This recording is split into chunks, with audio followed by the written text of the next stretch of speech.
estudio de caso lo pueden replicar a sus realidades particulares, a su vivencia, ya sea aquí en Lanús, ya sea a partir de lo que significa la concepción nacional, etcétera, etcétera.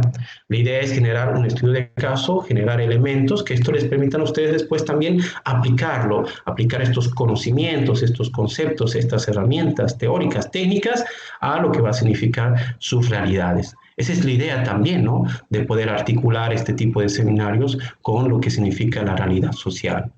El sexto encuentro va a significar la lógica del vivir bien como respuesta a la crisis global, ya adentrándonos en esta última fase de lo que va a significar esta propuesta. Y tenemos al séptimo encuentro donde se va a aplicar los conocimientos sobre la gestión de riesgos de desastres y estas propuestas críticas sobre la concepción del desarrollo, que obviamente nos plantean una perspectiva mucho más allá. Las realidades son cambiantes, son dinámicas, son contradictorias. La cultura, la cosmovisión, permanentemente están siendo, en este caso, interactuadas, interrelacionadas. El tema de lo que significa la interculturalidad, etcétera, etcétera. Todo aquello empieza a generar nuevos conocimientos y nuevas propuestas. Más aún en una lógica de globalización, en una lógica de articulación a nivel mundial, todo esto tiene un impacto en lo local, pero también en lo global.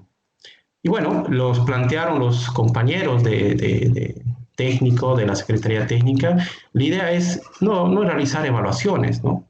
Yo parto de un principio, el principio de que el proceso evaluativo es permanente. No tenemos que llegar a esta lógica de la carnicería, como le plantean algunos pedagogos, ¿no? El examen, en el examen vamos a tener que prácticamente medir los conocimientos. Desde mi punto de vista eso es falso, ¿no? El conocimiento, el aprendizaje es un proceso, está en permanente construcción, es parte de una lógica, ¿no?, de articulación permanente, de evaluación permanente. Y esto es algo que obviamente el seminario, no que obviamente por términos formales se plantea el último espacio como un proceso evaluativo, pero es parte de lo que significa la propuesta que en este caso la tienen ustedes. Bueno, entonces vamos a iniciar con esta primera sesión, ¿no? Gracias por la grabación, justamente les iba a decir, quería poner la grabación, ¿no?, para que después tal vez si alguien quiere volverlo a ver, volver a plantear o escuchar la exposición, lo tenga ahí en el Skype. Ustedes van a observar, los que ya manejan, se queda ahí grabado en los mensajes. Así que ustedes lo pueden descargar a su PC, a su computadora, etcétera, si tienen espacio a su celular, y después obviamente lo pueden reproducir. Entonces justamente les iba a pedir permiso para grabar la exposición, pero veo que ya nos está colaborando Lara, así que muchas gracias, muchas gracias. Porque justo hay una compañera que no puede unirse y bueno, justo está esperando a que termine de hablar para comunicarle por las dudas. Sí, buenísimo. Genial. Les agradezco. Justamente antes de iniciar iba a plantearles esta situación, ¿no? Bueno, entonces voy a compartir pantalla. Si ustedes en el proceso de la exposición que les voy a plantear tienen alguna pregunta, habilitan el micrófono e inmediatamente podemos ir aclarándolo, ¿ya? Así que siéntanse libres, cómodos, en este caso, pedir la palabra y realizar algún tipo de preguntas o aportes, porque este es un tema que lo vemos permanentemente, es parte de la cotidianidad, es parte de nuestra vida. La gestión de riesgo de desastres es algo que estamos permanentemente imbuidos todos y todas. Consulta, ¿se está viendo la exposición de PowerPoint? Todavía no, está la pantalla en negro. A ver, vamos, déme un segundito, voy a volver a compartir. ¿Ahora? Ahora sí.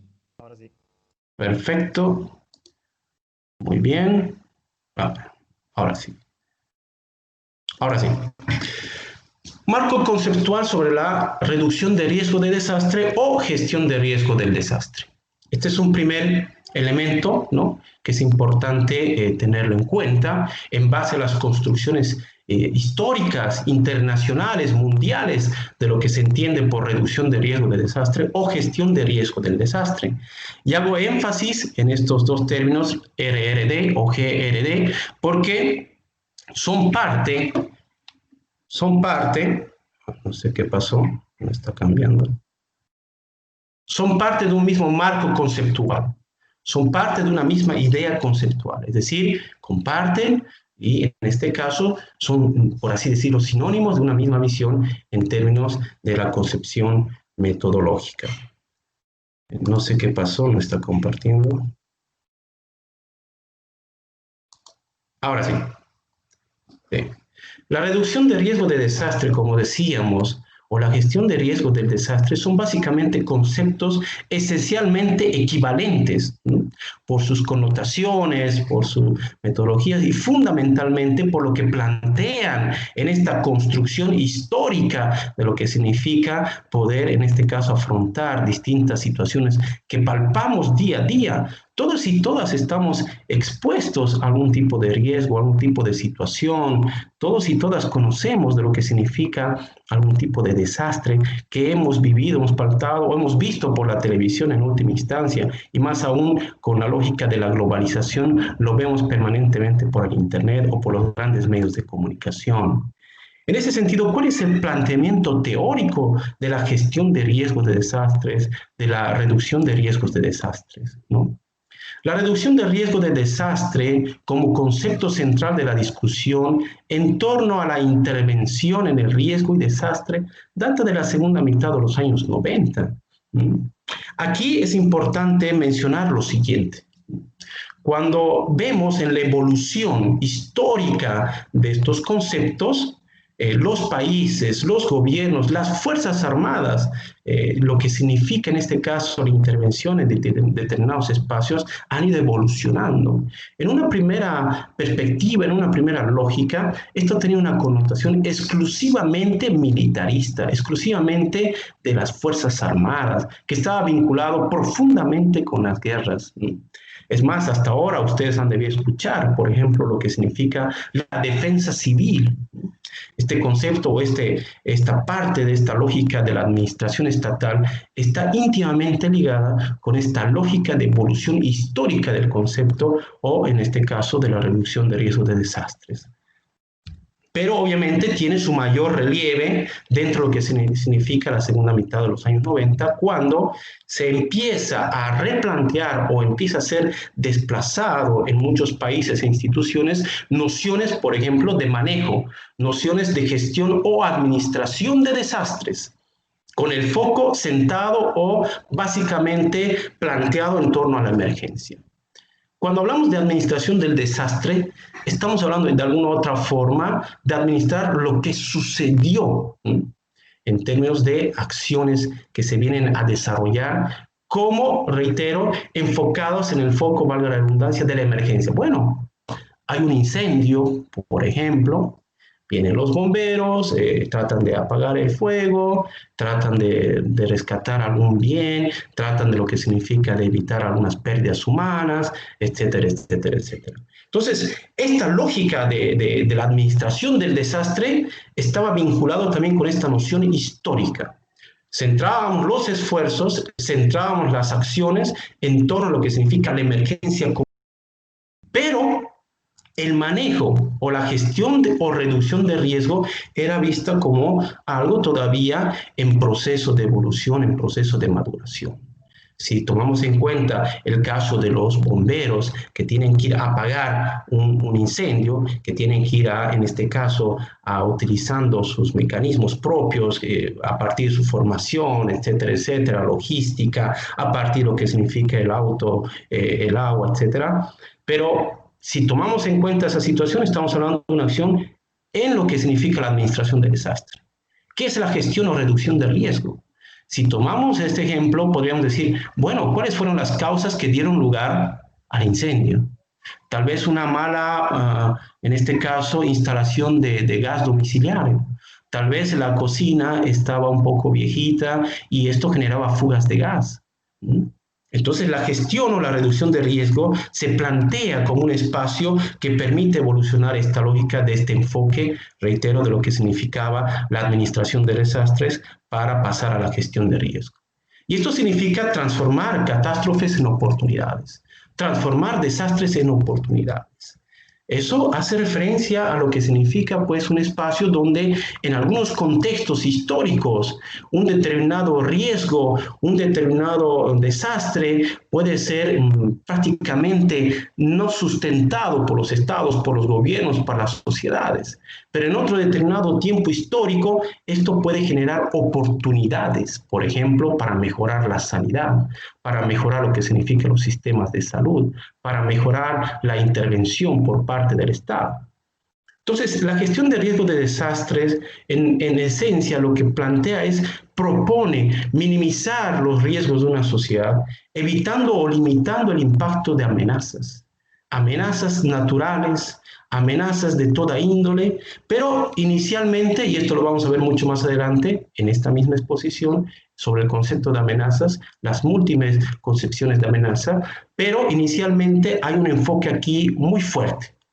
Digámoslo así, un enfoque sostenido en lo que son las visiones naturalistas, fisicalistas, de lo que significa la amenaza como tal. ¿Qué es una amenaza, no? ¿Qué es lo que significa una amenaza para cualquier persona o cualquier contexto? Si, por ejemplo, una persona, yo, por ejemplo, estoy caminando por una calle oscura a altas horas de la noche, y de repente estoy pasando por un bar, por un lugar donde la gente está compartiendo bebidas alcohólicas, y yo estoy sujeto a una amenaza, por ejemplo, una persona que se le pasó las copas y que quiere, bueno, alterarse porque yo soy hincha de otro equipo de fútbol o porque tengo una remera de un equipo que no le gusta. Hay una amenaza ahí, ¿no? Entonces, esa amenaza, desde el punto de vista del enfoque, hoy más que nunca está planteada a partir de lo que son las lógicas fisicalistas, naturalistas. Esto es algo que vamos a ir debatiendo más adelante, fundamentalmente en la unidad 2, sobre esta construcción social. Entonces, esta lógica de gestión de riesgo lo que busca es minimizar los riesgos de una sociedad, evitando o limitando el impacto de amenazas naturales y promoviendo el fortalecimiento de las capacidades de poblaciones vulnerables. Bajo el ejemplo que les daba, ¿no? Si estoy caminando por un lugar oscuro, donde hay un bar, donde hay gente que está compartiendo bebidas alcohólicas, y bueno, entonces, de alguna otra forma, yo en determinada hora de las noches, aún siendo, en este caso, una persona que no ha consumido bebidas alcohólicas, que no tiene una actitud violenta o de provocación, estoy vulnerable frente a posibles antisociales, por ejemplo, o frente a posibles acciones que son producto de lo que ha significado el consumo de bebidas alcohólicas, ¿no? Pero dentro de esta lógica, y aquí es también lo que les planteaba, está interactuada con el contexto, con el concepto del desarrollo sostenible. ¿Qué es desarrollo sostenible? ¿Qué es desarrollo sostenible? Este es un concepto muy importante que ustedes seguramente lo ven permanentemente, pero básicamente el desarrollo sostenible es que yo, una sociedad, un país, el mundo entero, pueda satisfacer sus necesidades actuales sin perjudicar que a futuro, futuras generaciones, valga la redundancia, puedan también satisfacer esas necesidades. Es decir, aprovechar, satisfacer mis necesidades sin que esto perjudique el desarrollo de las futuras generaciones. Entonces, es importante abordar el peligro desde un contexto cambiante, porque así es la realidad. La realidad es un contexto profundamente cambiante, dinámico. Las culturas, las nociones, las comunicaciones están en permanente cambio. En su momento había formas de esclavitud, había formas feudalistas, había lógicas de desarrollo industrial, la revolución industrial, el capitalismo, etc. El mundo está en permanente cambio. Hoy con la globalización, por ejemplo, hoy con el COVID-19, cuánto afecta, cuánto genera, es un permanente cambio en las construcciones sociales, económicas, culturales, en el tema de lo que significa las tasas de desempleo, afecta en todo. La sociedad está en permanente cambio. En ese sentido, todo territorio, de alguna u otra forma, está expuesto a algún tipo de amenaza. En este caso, bajo esta lógica, bajo este primer enfoque, natural, amenaza natural. Y hago énfasis en esto porque esto, reitero, va a generar muchos debates dentro de lo que significa las teorías, las concepciones de la gestión de riesgos de desastres. Entonces, estos peligros se combinan con cuadros de vulnerabilidad física, económica, social y medioambiental. Vamos a profundizar más adelante el concepto de vulnerabilidad, pero básicamente es esta lógica de exposición frente a una posible amenaza, la vulnerabilidad. Y cuando hablamos de vulnerabilidad física, económica y social o medioambiental, tiene sus propias particularidades, que además se manifiestan de distintas maneras, ¿no? Bueno, cuando uno está vulnerable frente a una posible amenaza, que esto da lugar a un riesgo, ¿cómo reacciona? ¿Cómo reacciona? ¿Cómo se comporta? Bajo ese ejemplo que les daba, cuando estoy recorriendo las calles oscuras, ahí hay unos boliches, hay gente que está consumiendo bebidas alcohólicas, estoy vulnerable de alguna otra forma. ¿Sí? Estoy expuesto a una posible amenaza. Entonces estoy en riesgo. ¿Sí? Y resulta que alguien sale, no tiene dinero para seguir consumiendo una cerveza, me tira un manazo, me quita la billetera, me caigo, ¿no? Y ahí tengo la capacidad de resistencia. ¿Qué pasa? Si me golpea, me caigo, puedo desmayarme. O si estoy un poco más activo, evito el golpe, reacciono, devuelvo en algunos casos tal vez algunos golpes y puedo evitar que lo que sucede en este caso, que puedan quitarme la billetera.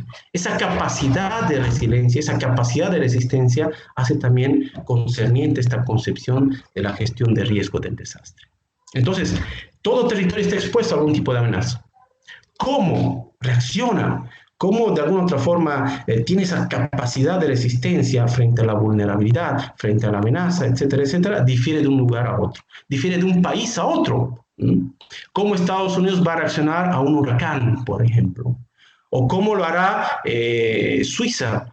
¿O cómo lo hará un país de África? ¿O cómo lo harán los países de Sudamérica? Difiere uno a otro. Porque obviamente tenemos construcciones distintas. El desarrollo económico, el crecimiento del Producto Interno Bruto, lo que son las reservas internacionales, o las capacidades logísticas, las capacidades de movilizar mayor cantidad de gente, etcétera, etcétera. Entonces, abordar los desastres de manera reactiva, intentando disminuir sus efectos adversos solo mediante planes y operativos de emergencia y estrategia de recuperación, no es suficiente. No es suficiente. Cuando hacemos referencia a una lógica, bueno, de administrar, en este caso el desastre, de tratar, en este caso, de apagar el incendio, etcétera, etcétera, hacemos una acción reactiva, causa un efecto y, bueno, tratamos de minimizar todo aquello. Pero eso no es suficiente. Y lo que se plantea entonces es que se logre una mejor gestión de riesgo de desastres desde una perspectiva mucho más holística, desde una perspectiva, desde facetas mucho anteriores a lo que suceda con un desastre como tal, o la consumación de un desastre como tal. Y esto genera pues la necesidad y fundamentalmente ha develado el interés de la comunidad internacional. ¿Por qué? Porque a nivel mundial, el desarrollo, ya sea sostenible o de otras características o de otra índole, se está viendo afectado por lo que significa los distintos desastres que se dan, producto de distintas amenazas o producto de lo que significa distintas intervenciones. ¿Afectan a qué? A la economía. ¿Afectan a qué? A lo que significa el capital humano. ¿Afectan a qué? Al medio ambiente. ¿Afectan a la sociedad en su conjunto? Entonces, este interés que concita, valga la redundancia, el interés internacional, pues tiene que plantearnos una nueva lógica y es justamente esta que vamos a llegar a conocer. Entonces, esta reducción de riesgo de desastre, esta concepción de la construcción de riesgo de desastre como una forma de poder garantizar una lógica mucho más integral en torno a lo que significa el desastre como tal, ha llevado adelante el interés y ha concitado el interés internacional. ¿Cómo se ha materializado esto? A partir de distintos acuerdos, a partir de distintos marcos de acción. Uno de ellos, el fundamental, que un poquito ha tratado de organizar, de generar homogeneización de los mismos términos, porque cuando uno escucha gestión de riesgo de desastre, no estamos hablando solamente de lo que va a suceder en Argentina, en Sudamérica, no, estamos hablando ya de una visión global, de una visión mundial, de cómo se concibe, y obviamente para tener esta connotación frente a la lógica de afectación del desarrollo como tal, ¿no? Se tiene que tratar de homogeneizar o por lo menos tener ideas o conceptos comunes en torno a lo que significa esta lógica de la gestión de riesgo de desastre o la reducción de riesgo de desastre. Y ahí aparece el marco de acción GIODO, que básicamente ha sido la reunión de distintos estados, de distintos gobiernos, de distintos países, académicos, intelectuales, que a partir de lo que ha significado esta reunión en Kyoto, un lugar allá en Japón, ¿no? Un departamento allá en Japón, nos permitió construir inicialmente el marco de acción Kyoto 2005-2015. Digo esto porque en la actualidad tenemos otro marco de acción, que es el marco de acción Sendai, que está planteado desde el 2015 a 2030. Pero para entender este proceso histórico es importante revisar la influencia y la determinación del marco de acción Kyoto, que básicamente lo que trata de hacer es de articular una estrategia a nivel mundial y responde directamente a lo que son Naciones Unidas. ¿Qué nos plantea? El aumento de la resiliencia de las naciones y comunidades ante los desastres. ¿Qué es la resiliencia? Lo vamos a ver más adelante con mayor detalle, pero básicamente es esta capacidad, esta lógica de reacción frente a un desastre, frente a eventos adversos que tenemos las personas, las sociedades, los estados, los gobiernos, etc., ¿no? ¿Cuál es el objetivo de este marco de acción Kyoto o MA 2005-2015? Así seguramente lo van a poder identificar en la teoría que les estamos planteando, en la bibliografía que les estamos planteando, y si están interesados en todo aquello, ya en el trabajo técnico, seguramente ya en su profesión o en el ejercicio profesional, van a poder identificar aquello.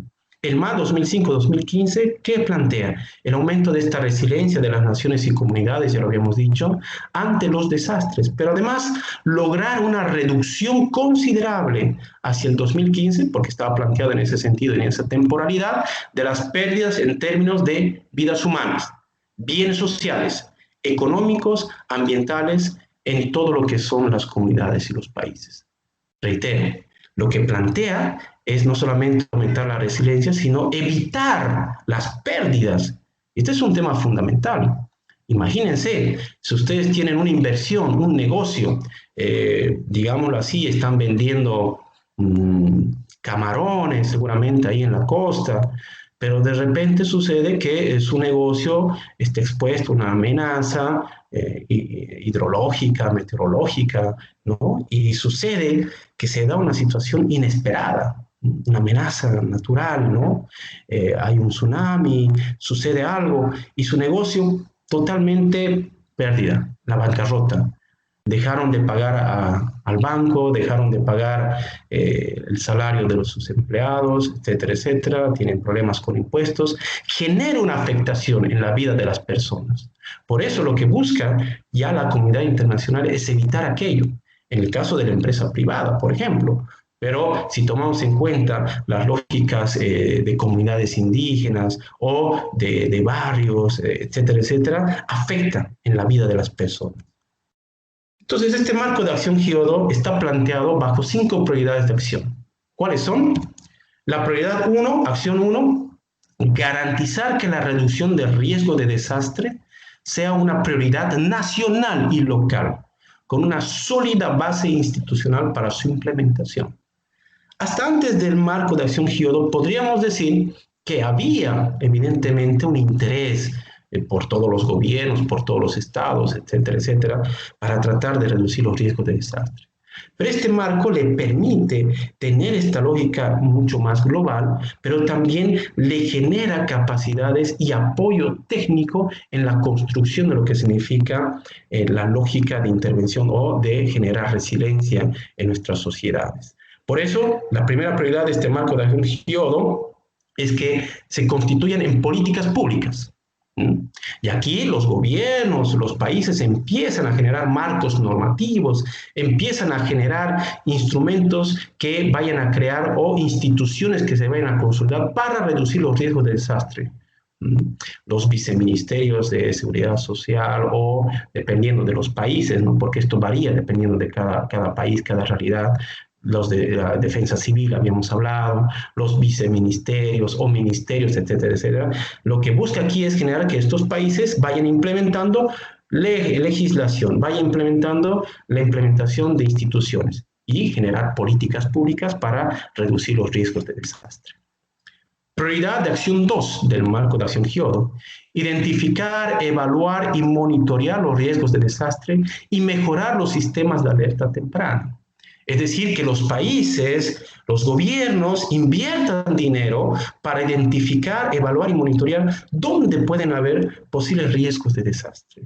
Pero además de identificar, ¿no? Tener un mapeo, digámoslo así, de dónde se pueden dar estos posibles riesgos de desastre, mejorar los sistemas de alerta temprana. ¿Y qué es un sistema de alerta temprana? Es la articulación social, estatal, en este caso también local, dependiendo del espacio donde vayamos a identificar aquello, que nos permita reaccionar de manera temprana frente a un posible riesgo, frente a una amenaza, o cuando ya se materializa un desastre, cómo también nos empezamos a organizar. Prioridad de acción 3.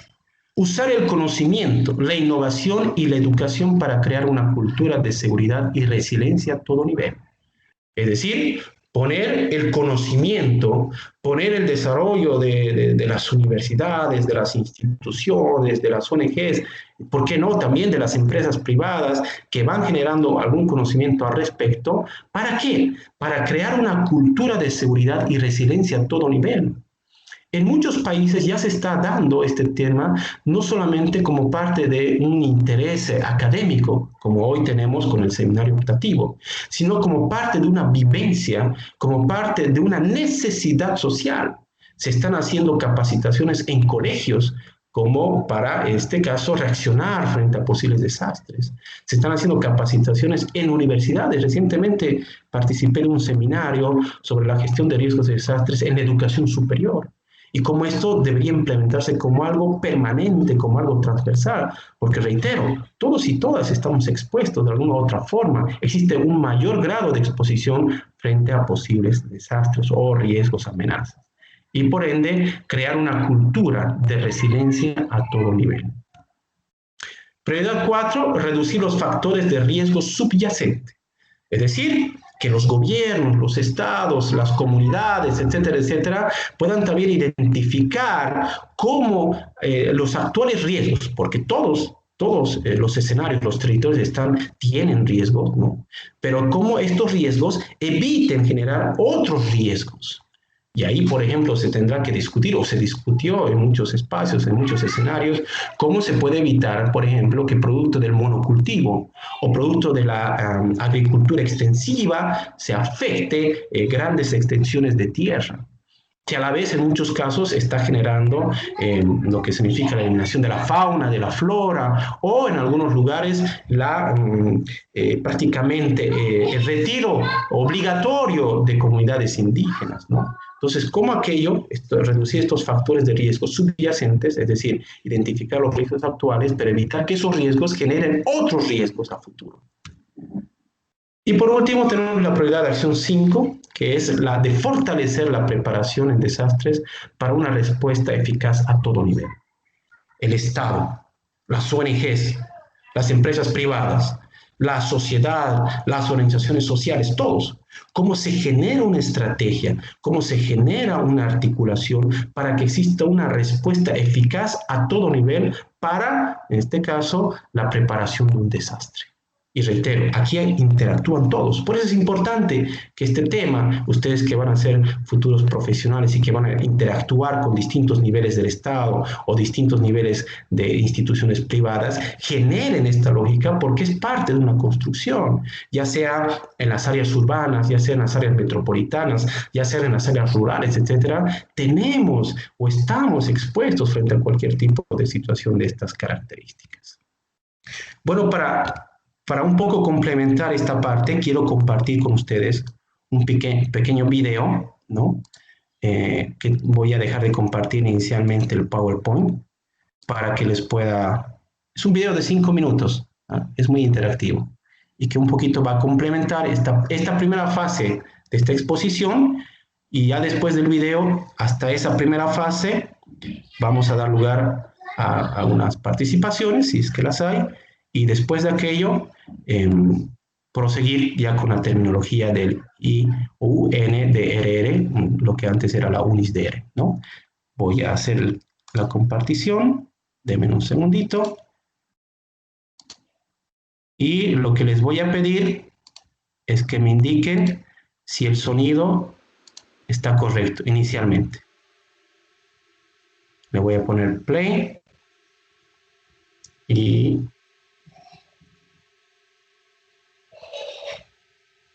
vamos. ¿Se escucha? Esto es un fenómeno natural. Y esto también. Esto no. Se trata del fracaso colectivo de la humanidad para hacer frente a las amenazas naturales. Para remediarlo y organizar la resiliencia frente a los desastres en el mundo, delegados de 168 países se reunieron en el 2005 en la prefectura japonesa de Hyogo. Adoptaron el marco de acción Hyogo para 10 años, el MAH, para utilizar la visión, los conocimientos, las habilidades, la disciplina y la razón de la humanidad frente al poder brutal de la naturaleza. Una señal de aviso en un mundo peligroso. It's created a common language, a sense of perception, a direction given by its priorities and goals and action. So in literally almost every country in the world, it has actually started building the foundations of a system for managing risk. It's very clear. It's helped awareness and it's created a common basis for thinking about risk management. Respaldado por la Asamblea General de las Naciones Unidas, el MAH reunió desde presidentes a alcaldes, pasando por escolares, para hacer de la reducción del riesgo de desastres un asunto de todos. En la actualidad, 121 países han aprobado leyes para promover una reducción significativa del riesgo de desastres. Un tercio de estos países cuentan ya con un presupuesto nacional para la reducción del riesgo de desastres. Indonesia fue el primer país en adoptar el MAH para recuperarse del tsunami del 2004, que se cobró la vida de más de 220.000 personas. Desde el 2005, muchos países están equipados con mejores sistemas de alerta temprana.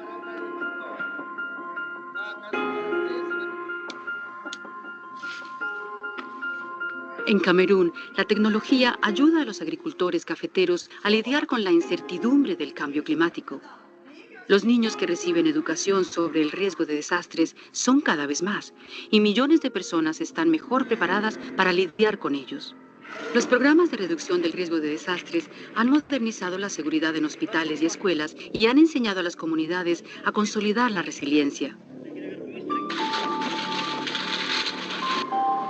En 8 años, el MAH ha servido de inspiración al mundo para ser más resiliente frente a los desastres. There is good news, which is less people dying. There is also bad news, and the bad news is the economic losses are going through the roof.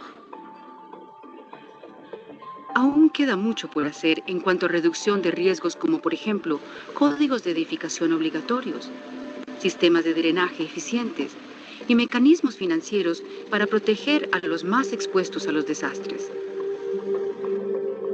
En los países expuestos a amenazas se está produciendo una nueva oleada de urbanización y cada vez más personas viven en zonas de peligro. Los desastres y no estar preparados para ellos serán aún más caros en 2 años cuando de nuevo el mundo se reúna en Japón para acordar el MAH2. Más que nunca, la integración de los riesgos asociados al cambio climático en asociaciones entre los sectores público y privado será la clave del éxito. Aumentar la capacidad de los gobiernos locales y hacerlos más responsables será la clave para que las comunidades sean más resilientes. De aquí al 2015, la Oficina de las Naciones Unidas para la Reducción del Riesgo de Desastres está decidida a que la opinión de todos cuente en el MAH2. Porque lo que puede ser una posibilidad remota para un país es una certeza en otros lugares del mundo.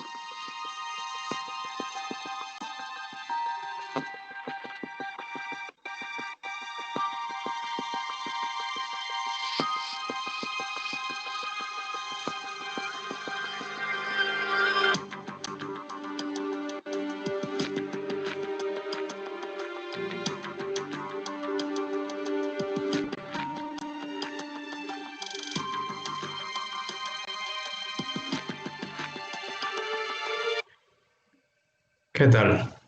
¿Se pudo ver? Creo que un poquito pausado, pero se entendió, ¿no? Buenísimo. Sí, sí, se entendió.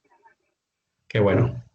Bueno, hasta aquí, en esta primera fase, falta después la segunda fase, un poco de ver los términos de la UNDRR, pero me gustaría, si es que hay algún aporte, alguna pregunta, alguna situación, para luego entrar ya de lleno en lo que les había manifestado. Yo quería consultar qué significa MAH, que me pasó. Marco de Acción Hyodo.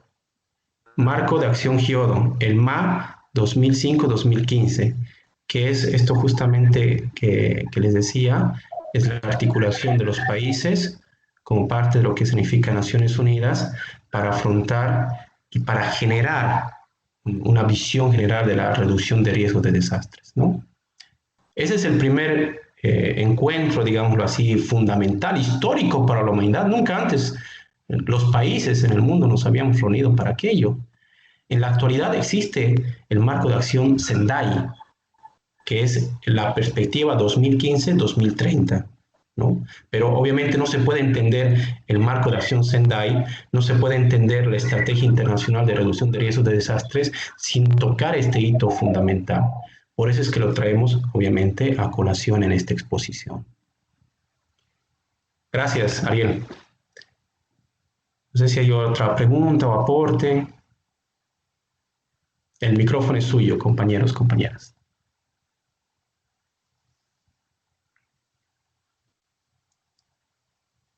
Bueno, avanzaremos entonces en esta última fase ya de la exposición. Como les decía, si tienen alguna pregunta, se desmutean, dicen, esto por favor, no hay ningún problema. Para mí, agradecido, para mí eso me ayuda mucho. ¿Ok? Más aún, tomando en cuenta la virtualidad, pues sabemos muy bien que no es lo mismo vernos en la pantalla, ¿no? Que estar ahí interactuando. Somos seres humanos y obviamente necesitamos interactuar personalmente. Ya pronto nos vamos a inmunizar como humanidad frente a esta pandemia. Voy a hacer la compartición entonces. Ustedes me van a indicar si es que se ve el PowerPoint para que yo pueda proseguir.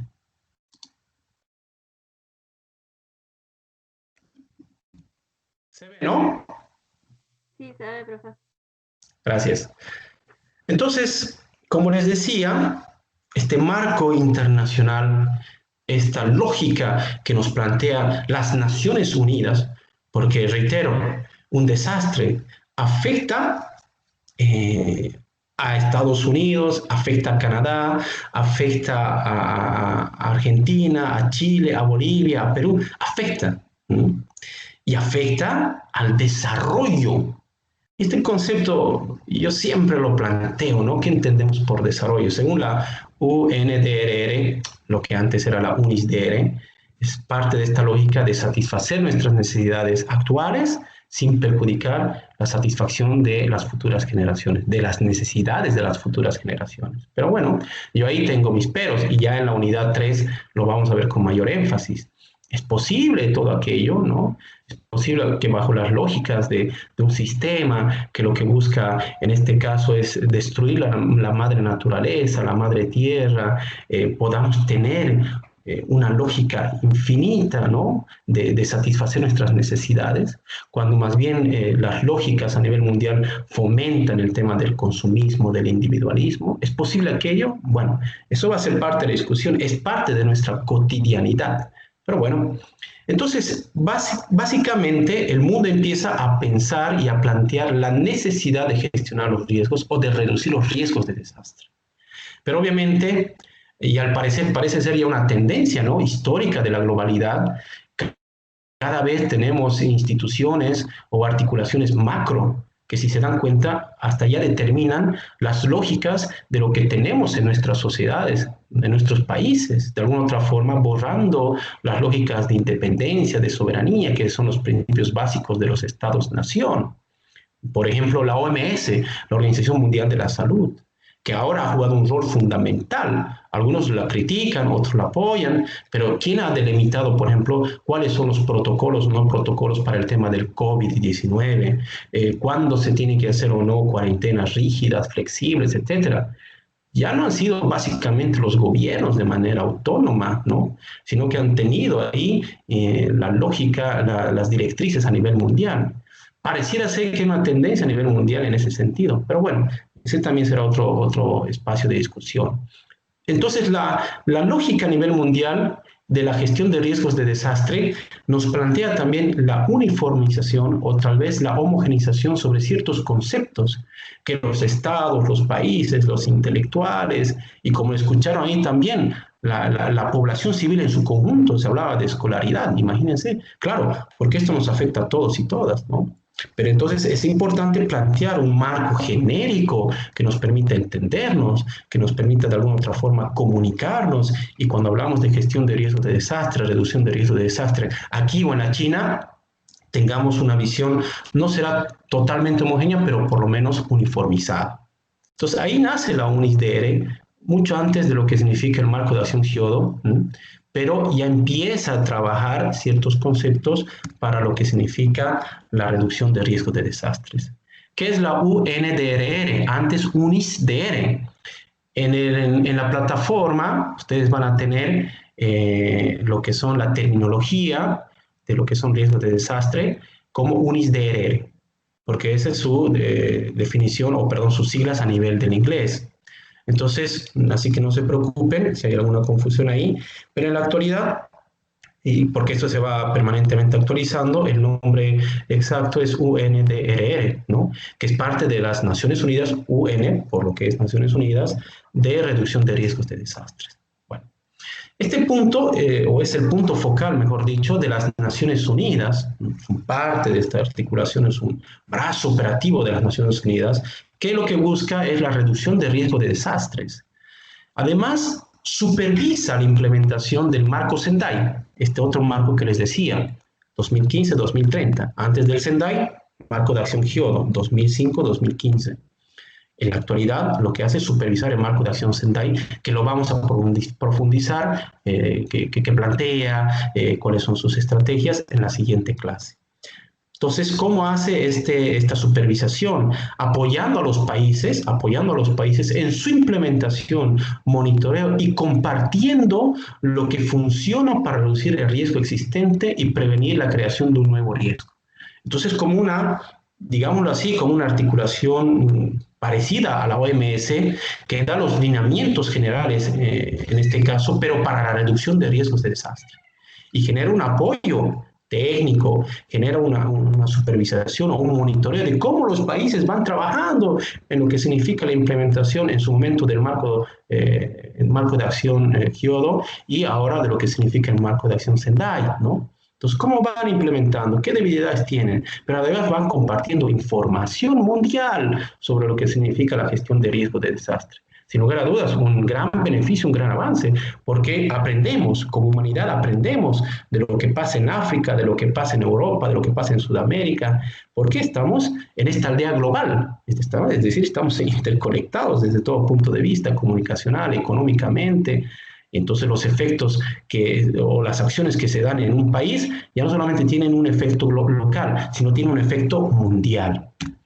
Entonces, este riesgo de desastres, el riesgo de desastres, de alguna u otra forma tiene un impacto, lo decíamos, en el desarrollo. Y hay una relación intrínseca, una relación directa. ¿Por qué? Porque el riesgo está íntimamente vinculado a los procesos de desarrollo. Y estos procesos a la vez, ¿no?, inciden directamente en la exposición de amenazas. ¿Qué significa esto?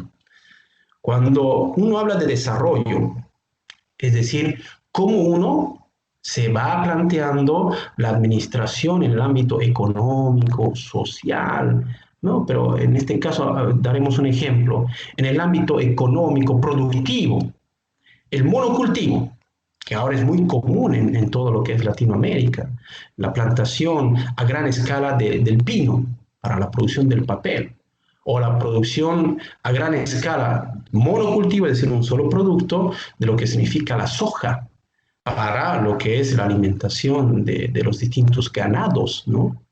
Entonces, para esto existe un desarrollo de la agricultura extensiva que se va prácticamente ampliando. Un solo producto, una sola lógica, pero aquí vinculada también con otras perspectivas, como por ejemplo el agronegocio, que está vinculado con los transgénicos, con las empresas internacionales como Monsanto, que lo que hacen es promover una lógica de esta producción extensiva, pero a partir de lo que son semillas transgénicas que no permiten la generación de semillas nativas. Cuando uno muchas veces come una fruta transgénica, ya no se encuentra la semillita, ¿no? Ya no encuentra algunas uvas, uno come y ya no encuentra la semillita, porque es parte de esta lógica de dependencia, ¿no?, de una lógica de desarrollo en el tema de lo que es el agronegocio. Entonces, ¿cómo afecta esto? Si yo amplío, en este caso, la lógica de producción agrícola extensiva, ¿no?, del agronegocio, del monocultivo, estoy afectando la fauna, la flora. Pero claro, para ganar más, necesito ampliar más. Entonces, si voy talando, si voy afectando territorios indígenas, por ejemplo, vamos a tener que desplazarlos. Esto se ve con mucha más claridad, por ejemplo, en el Brasil, en la Amazonía del Brasil, en la Amazonía del Perú, de Bolivia, no solamente con el agronegocio, sino con el tema de la explotación petrolera, por ejemplo. Entonces, afectamos nuestra forma de plantear nuestro desarrollo, porque todos los países explotan petróleo, por ejemplo. Algunos tienen más, otros tienen menos, otros tratan de tener, pero afectamos y generamos riesgo. Al perforar o al explotar el petróleo, podemos también generar un riesgo de un desastre, ¿no?, en la afectación a comunidades indígenas, por ejemplo. O cuando se traslada el petróleo en grandes buques, ¿no? Ustedes están viendo cómo se traslada esto, hay un derrame y tiene una afectación al medio ambiente, por ejemplo. Entonces, el riesgo está íntimamente vinculado con los procesos de desarrollo y está directamente, ¿no?, articulado en la exposición a amenazas. Terminología de lo que es la UNDRR, ¿no?, o la Estrategia Internacional para la Reducción de Riesgos de Desastres de las Naciones Unidas. Y ahí tenemos, por ejemplo, la concepción de riesgo. En esta uniformización, en esta lógica de buscar homogeneizar los conceptos para tener un mejor tratamiento de la gestión de riesgos de desastre. ¿Qué entiende la UNDRR sobre lo que es riesgo? Entiende como la combinación de la probabilidad de que se produzca un evento y sus consecuencias negativas, resultado de la interacción de diferentes variables. Entonces, aquí muchos plantean la lógica, la articulación, la ecuación de riesgo, porque el riesgo está interactuando con distintas variables o distintos factores. ¿Cuáles son esos factores que dan lugar a un riesgo? En términos técnicos, la UNDRR plantea esta lógica de la concepción de riesgo. Pero, reitero, el riesgo es una combinación de otros factores. Como riesgo como tal, uno podría entender coloquialmente ciertas situaciones, pero para lo que es esta construcción de la gestión de riesgos de desastre y esta concepción conceptual, el riesgo es la articulación, por ejemplo, o la sumatoria de lo que son la vulnerabilidad, de lo que son las amenazas y en algunos casos el impacto que éstas llegan a tener. Entonces, el riesgo como una construcción de distintos factores articulada, reitero, con la vulnerabilidad, es decir, la exposición frente a una posible amenaza. Amenaza que ahorita vamos a profundizar, o los tipos de amenaza que existen según la UNDRR, que nos permiten entender estas lógicas de construcción a nivel mundial. Riesgo como una articulación de distintos factores, en este caso la vulnerabilidad, la amenaza, y que a la vez esto genera una lógica de impacto. Muchos lo han denominado como la ecuación de riesgo. Entonces, para entender riesgo, vimos vulnerabilidad, vimos lo que es amenaza. Entonces, ¿qué es una amenaza? Un fenómeno, sustancia, actividad humana o condición peligrosa que puede ocasionar la muerte, lesiones u otros impactos a la salud, daños a la propiedad, pérdida de medios de sustento, de servicios, trastornos sociales, económicos o daños ambientales. Un concepto bastante global de lo que significa una amenaza. Entonces, la afectación, de alguna otra forma, a lo que significa el diario vivir de la gente, a partir de su lógica del desarrollo sustentable. Pero hay distintos tipos de amenaza, ¿no? Y si estuviéramos en una clase presencial, tal vez podríamos generar mayor interacción. Pero, por ejemplo, tenemos amenazas de toda índole, amenazas naturales, que dentro de estas amenazas naturales se puede entender como un subgrupo, porque muchos articulan como que la amenaza natural es todo y nada a la vez. Eso es parte también de una lógica de discusión.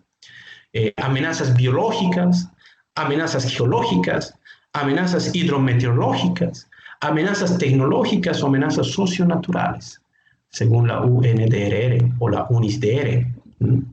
Amenazas naturales, ¿a qué nos referimos con amenazas naturales? Por ejemplo, a lo que significa un deslizamiento, una acción que venga, digamos, a afectar a las poblaciones, etcétera, etcétera, ¿no?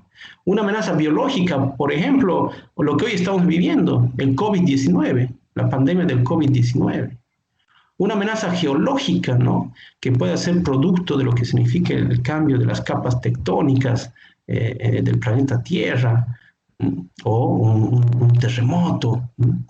Una amenaza hidrometeorológica, el hecho de que se genere la inundación, por ejemplo, producto de lo que significa las lluvias, o los huracanes, etcétera, etcétera, ¿no? Una amenaza tecnológica, producto de lo que significa, en este caso, el desarrollo industrial. Ahí, por ejemplo, en las amenazas tecnológicas se podrían también tener lo que son la afectación de lo que es los desechos tóxicos, ¿no? De lo que es, por ejemplo, la generación de las bombas atómicas, etcétera, etcétera. O las amenazas socionaturales, que este es como que un avance, ¿no? En esta lógica de discusión que ustedes ya la van a poder profundizar, en este caso también adentrarse, las amenazas como construcción socionatural. Poníamos el ejemplo de la producción agrícola a gran escala, el monocultivo, las lógicas agroindustriales, el hecho de la presencia, de la acción del hombre, en este caso en la modificación de la naturaleza para beneficios de la acumulación de capital, genera una amenaza en términos de que esta afectación a la larga puede generar, por ejemplo, desviar los cauces naturales de los ríos, construir en lugares donde históricamente no se debería haber construido porque son cauces naturales del agua, por ejemplo. Entonces, la acción del hombre, y quién sabe, muchos plantean que el hombre es la amenaza, ¿no?, de la madre tierra, es la verdadera amenaza, es más, algunos hasta el cáncer, el virus de la madre tierra. Pero bueno, esta afectación que a la vez podría generar un desliz o un desvío de las aguas es producto de la interferencia, en este caso, o de la acción de los hombres en términos genéricos, de las personas, hombres, mujeres, etcétera, ¿no? Ahí yo les pasé un pequeño mapita, ¿no? espero que se esté viendo con bastante claridad, donde, por ejemplo, aquí en la Argentina se identifican distintas amenazas que las han dividido, según la fuente del Ministerio de Salud, por zonas, ¿no? Vemos ahí en el AMBA, en el centro, si ustedes pueden observar, voy a tratar de mostrarles con mi cursor, por ejemplo, amenazas de inundaciones, ¿no?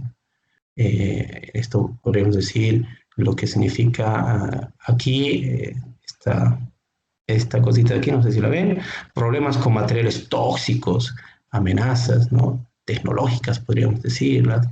Esta de acá, epidemias, brotes y pandemias, ¿no? Esto podrían ser las amenazas biológicas, por ejemplo.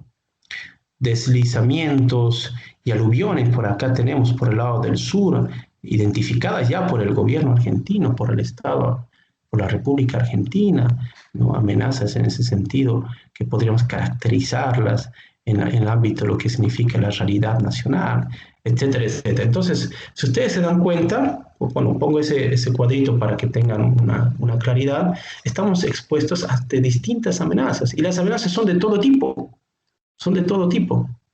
Ahí la discusión será, pues, después, ¿quién realmente genera, ¿no?, este tipo de amenazas? Porque para algunos, desde una perspectiva fisicalista, naturalista, es la naturaleza por su cambio interno, etcétera, etcétera. Pero para otros es, pues, producto de la acción del hombre fundamentalmente, ¿no? ¿Acaso el calentamiento global, el cambio climático, etcétera, etcétera, es producto de lo que ha significado una acción pasiva de la naturaleza? No, es producto de la acción activa del hombre. Y bajo las lógicas de la construcción, de construcciones sociales, culturales, hasta científicas, teóricamente hablando, entre comillas, la lógica era que el desarrollo estaba circunscrito en que el hombre debería dominar a la naturaleza para su beneficio. Claro, y esa lógica se ha implementado, Y eso, de alguna otra forma, los gases de efecto invernadero, lo que significa el hecho de eliminar grandes hectáreas de la Amazonía, etcétera, etcétera, han generado este cambio climático que hoy lo vivimos, el calentamiento global, lo vivimos todos los días. Ahora hace más calor que hace 20, 30 años atrás, eso es innegable. O en algunos aspectos el polo sur, el polo norte están empezando a perder esa capacidad que tenían de dar equilibrio a la humanidad, al planeta, fundamentalmente al planeta Tierra. Pero ¿quién generó eso? ¿La naturaleza? ¿O fue el hombre? ¿O su perspectiva de desarrollo? ¿Su perspectiva de dominar a la naturaleza? Pero bueno, eso va a ser seguramente parte de los debates que debamos llevar adelante, ¿no? Concepto de vulnerabilidad. Las características y circunstancias de una comunidad, sistema o bien que los hacen susceptibles a los efectos dañinos de una amenaza. Una sociedad, un país, una lógica comunitaria, etc. Esta capacidad, ¿no?, o esta susceptibilidad a tener efectos dañinos producto de una amenaza. Esa es la vulnerabilidad. Les pongo un ejemplo para que un poco se entienda coloquialmente el tema, ¿no? Si yo camino en la noche, ahora muy, bueno, por un bar, en un lugar muy oscuro, yo estoy vulnerable a una amenaza, a una acción de toda índole. Ese es el vulnerable o la vulnerabilidad, ¿no? Pero dentro de la vulnerabilidad se identifican distintos factores, ¿no? Factores físicos, factores ambientales, factores económicos, factores sociales. Factores físicos, por ejemplo, que construyamos nuestra casa en lugares donde no deberíamos construir. Y esto es muy típico, seguramente, por el crecimiento de la mancha urbana, los gobiernos locales, las intendencias, los municipios, a veces aprueban, ¿no?, planes de construcción producto de la presión social, producto de lo que significa en algunos casos actos de corrupción, o producto de lo que significa el loteamiento, etcétera, etcétera. La gente construye donde puede muchas veces, ¿no?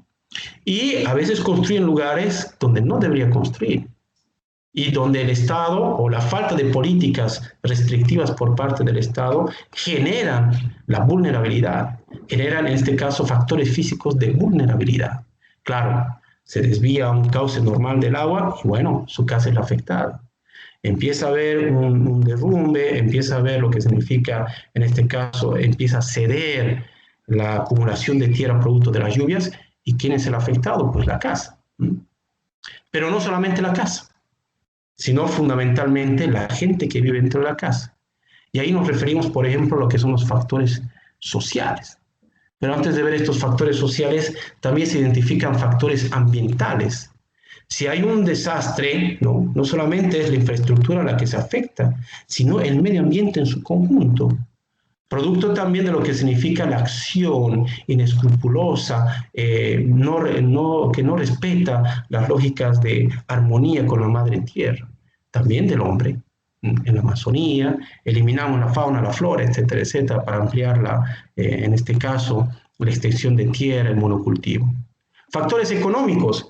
Si mi casita ha sido afectada producto de esta riada, producto de lo que ha significado que construir un lugar que no debería haber construido, pero que me lo han aprobado porque he puesto platita o porque ahí tenía algún amigo que nos ha permitido a construir ahí, bueno, ¿quién sufre más?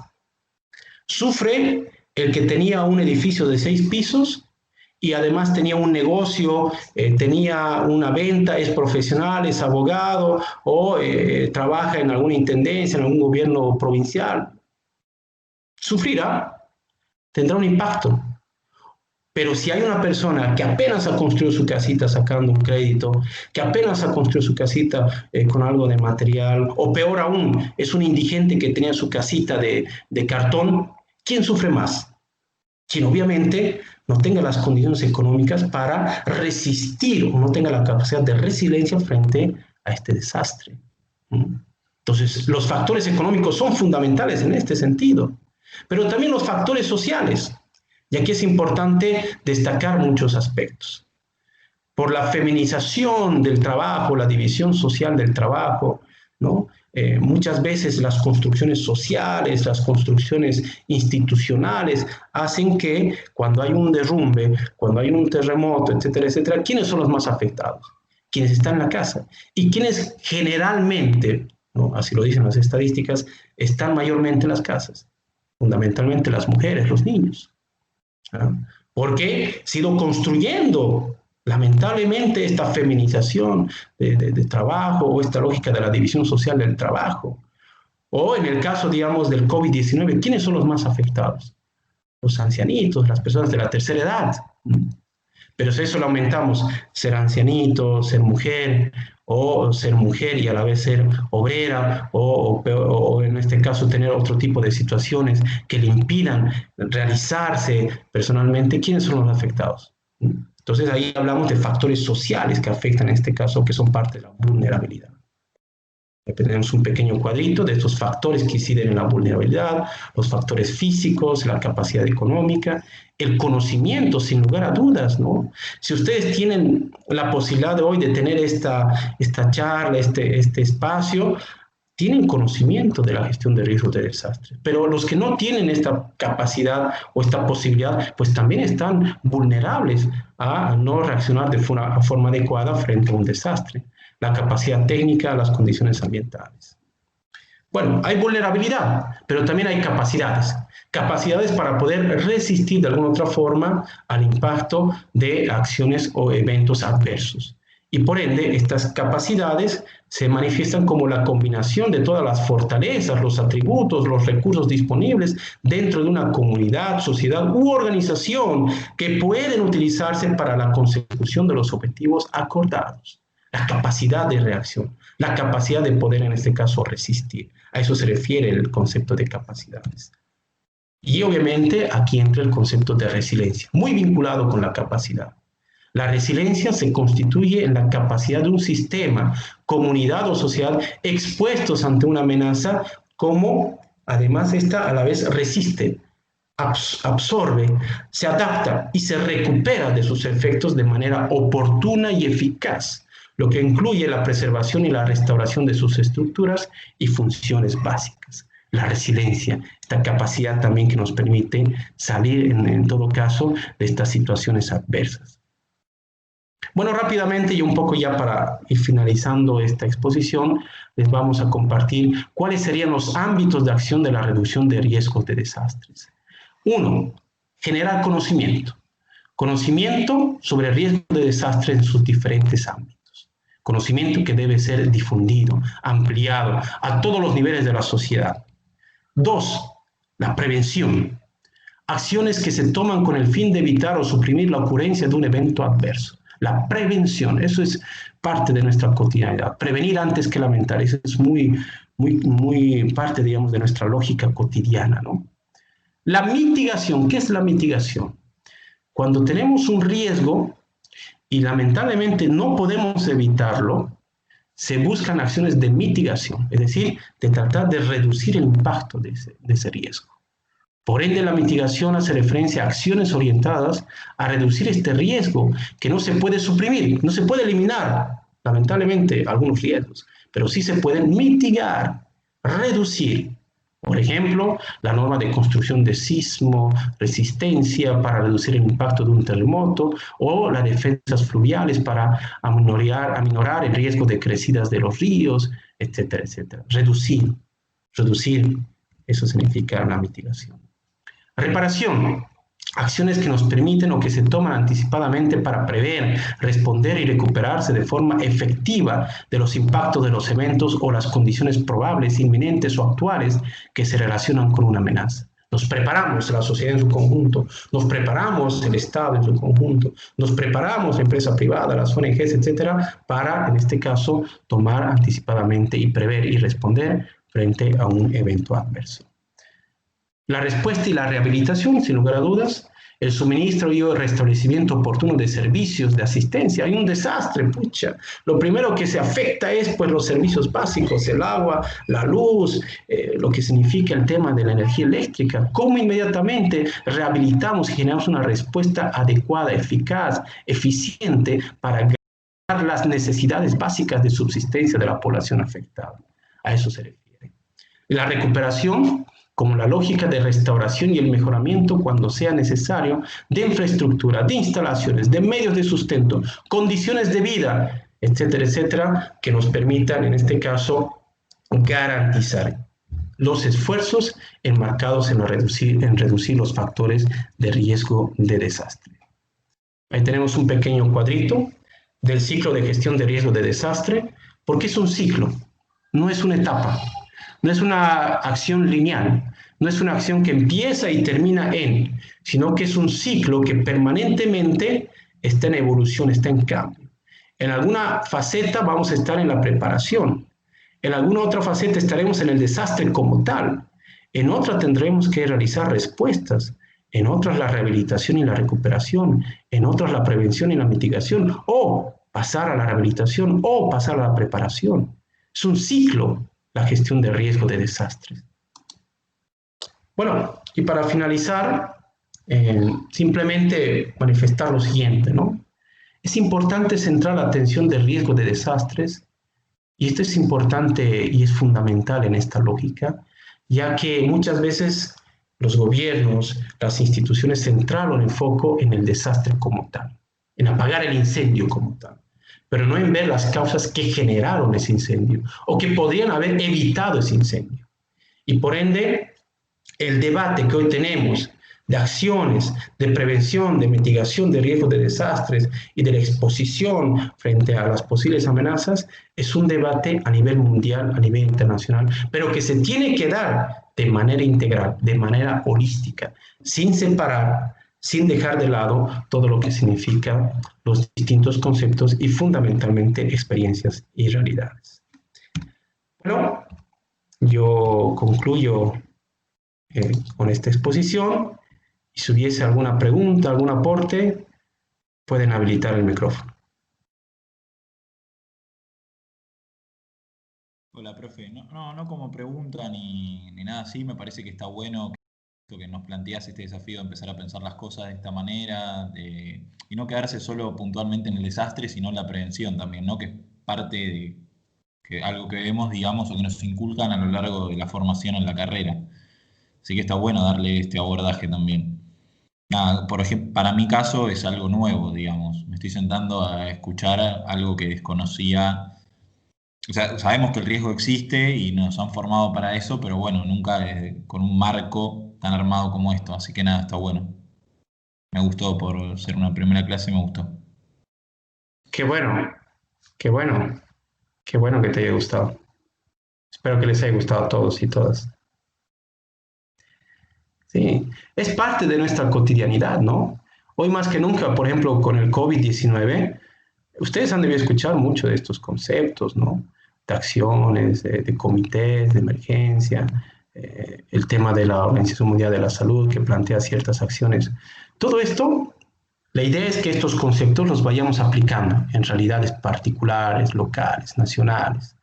Y obviamente es muy difícil, ¿no? Imagínate tener todo este bagaje. Hay más conceptos en lo que significa la UNISDR, hay muchos más conceptos, ¿no? Distintas visiones. Pero en los textos que les hemos planteado, que espero los puedan leer, fundamentalmente en lo que va a significar ya su articulación profesional, yo diría, ¿no? Porque por la currícula que estaba revisando, el plan de estudio que estaba realizando ustedes, van a estar muy vinculados con todo aquello, ¿no? Cuando realicen su actividad profesional, empiecen en el trabajo, ya sea en instituciones públicas o privadas, estamos en permanente riesgo, ¿no? ¿Cómo afrontamos ese riesgo? ¿Cómo afrontamos esas amenazas? La capacidad de la vulnerabilidad a mí me parece un concepto fundamental. No es lo mismo la gente que vive en las villas, por ejemplo, que la gente que vive en Palermo, ¿no? No es lo mismo. Ahí entran los factores económicos, los factores sociales, y lo que decíamos, el tema de las mujeres, la feminización del trabajo, la división social del trabajo, ¿ah? Están más expuestos en las mismas fábricas, ¿no? Hasta ahora todavía se identifica esta discriminación, esta lógica de alguna otra forma de esta construcción patriarcal, ¿no? Entonces, están más expuestas, más vulnerables en algunos casos, que los hombres. Pero si vemos esta lógica de división territorial, hay zonas que están mucho más vulnerables que otras. ¿Pero por qué es eso? Bueno, ahí entra la connotación social. ¿Por qué se da eso? ¿Ah? Ahí vienen las construcciones sociales, la falta de políticas públicas, la falta de lo que significa en este caso la atención de los distintos niveles de gobierno. Claro, hay un incendio en alguna villa, bueno, pues es que son desorganizados, es que no tienen los cuidados correspondientes, es fácil decir aquello, ¿no? Pero ¿por qué no vemos las causas históricas, sociales de por qué son mucho más vulnerables a esa situación? Entonces ahí tendremos que identificar, por ejemplo, la falta de políticas que permitan el acceso a una vivienda digna, o lo que significa la falta de una planificación territorial. ¿Por qué se permitió ese tipo de asentamientos? ¿Por qué se dieron ese tipo de asentamientos? Alguien, porque nadie lo así por así, ¿no? Alguien ha tenido que aprobar o se ha hecho de la vista gorda para que existan ese tipo de asentamientos, ese tipo de densidad, ¿no? Bueno, son temas que obviamente debemos discutirlos, debemos plantearlos, y ese es un poco el reto. Estos conceptos están ahí, van a estar ahí, pero es utilizarlos de manera crítica para poder avanzar en esta construcción social, ¿no? Social fundamentalmente. Porque a veces lo técnico, la tecnocracia, lo que busca muchas veces es dejar de lado los procesos históricos, ¿no? Muchas veces lo que busca es aquello. Y ustedes seguramente están en permanente articulación con ese tipo de situaciones, ¿no? Bueno, si no hay alguna otra participación, aporte o pregunta, bueno, espero que les haya gustado, La idea es que cada viernes podamos tener una charla. Va a ser rápido, ¿no? Es bastante express, como se dice, rápido. Vamos a terminar el seminario octubre, noviembre, ya está. Qué bien, es muy bueno, me parece muy bien. Pero obviamente la idea es también que se vaya generando con trabajos que los vamos a plantear en el aula virtual. Estén atentos, por favor, ¿no? Lo que yo quería plantearles, o una compañera me escribió ahí en el foro general sobre la plataforma Skype. Bueno, han visto, ¿no? Los hemos cortado, así que si uno está ahí todo emocionado, exponiendo, 40 minutos, profe, ya falta un minuto, ya, pierde el speech, como decimos, ¿no? Pierde ahí la gracia, ya, la inspiración. Entonces, Skype siempre lo utilicé porque no te cobra nada, es gratuita, pero si eso genera algún inconveniente, yo les pediría, no sé, si alguien aquí, por ejemplo, ha tenido algún problema, bueno, yo voy a tratar de conseguir un Zoom pagado, ¿no? Es decir, para que no se corte, y si no, les pediría un poco de comprensión. En caso del Meet, no sé, no he llegado a conocer, por ejemplo, no puedo transmitir videos, no puedo interactuar con videos. Yo no sé si se puede, tendría que ver algunos tutoriales, pero Skype sí me permite y además creo que se ha escuchado bien, esa es la otra particularidad, tiene un buen sonido, etcétera, etcétera. Pero voy a tratar de ahondar con la plataforma Meet, que es la otra gratuita, y si no, voy a tratar de conseguir un Zoom pago, ¿no? Bueno, eso, les pido que estén atentos a la hora virtual. La idea es que a partir de esta exposición podamos plantear algún concepto, algunos aportes, lo que ustedes vean conveniente resaltar, ¿no? Los conceptos están ahí, pero obviamente el conocimiento desde un punto de vista no es una lógica repetitiva, no es una lógica memorística, sino es poder asimilarlo desde una perspectiva de un aprendizaje significativo. Seguramente de esta charla o de este espacio que hemos tenido, algo más que lo otro les va a llegar, ¿no? Entonces, eso para mí es el aprendizaje significativo. No tienen que repetir como los conceptos, no se trata de eso, ¿no? Pero simplemente tener una visión genérica de todo aquello, de lo que es la gestión de riesgo de desastre. Gestión, riesgo, desastre, amenaza, vulnerabilidad, mitigación, prevención. Ustedes mismos lo van a ir aplicando, ¿no? Aplíquenlo en su diario vivir y ahí van a tener la posibilidad de generar mayor conocimiento. Bueno, creo que esto sería. No sé si tienen alguna pregunta.